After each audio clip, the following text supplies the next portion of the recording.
સરકાર જે છે અત્યારે લોકોને પરેશાન કરે છે।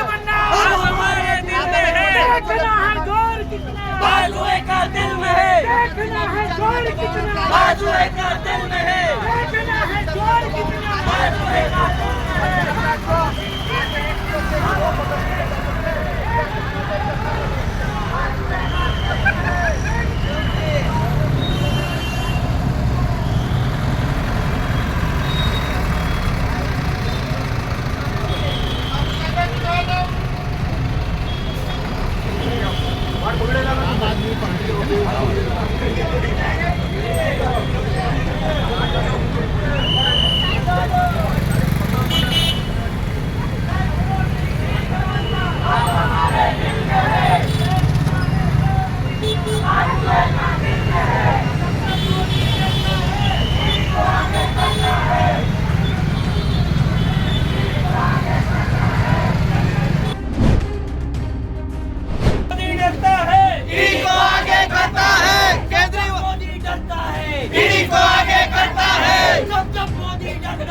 ईडी को आगे करता है, जब मोदी डरता है, ईडी को आगे करता है।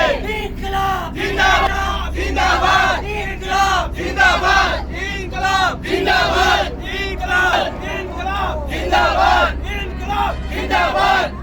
कल लड़ेंगे जोरों से, आज लड़ेंगे जोरों से, कल लड़ेंगे।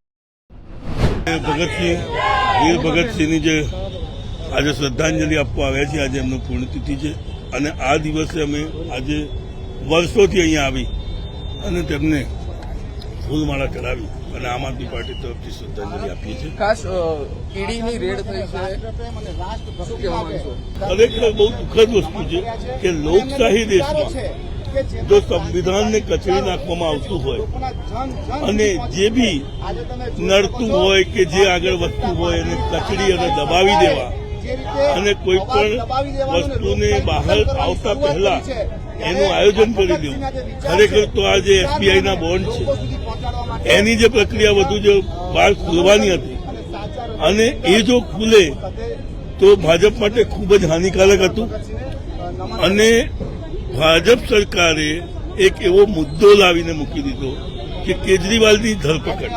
ખરેખર કેજરીવાલની ધરપકડનો ક્યાંય કોઈ મુદ્દો હતો જ નહીં, એમણે કોઈ એવું કામ કર્યું નથી કે એમની ધરપકડ થાય, છતાં બીજેપી સરકાર તાનાશાહી જે ઈડી ને લઈ અને આગળ વધી અને એમને ગિરફ્તાર કર્યા, તેથી જે એમનો એસબીઆઈનો મુદ્દો હતો તે દબાવી દેવામાં આવ્યો અને કેજરીવાલના મુદ્દાને હવામાં લાવી અને તેને બહુ મોટું સ્વરૂપ આપવામાં આવે છે।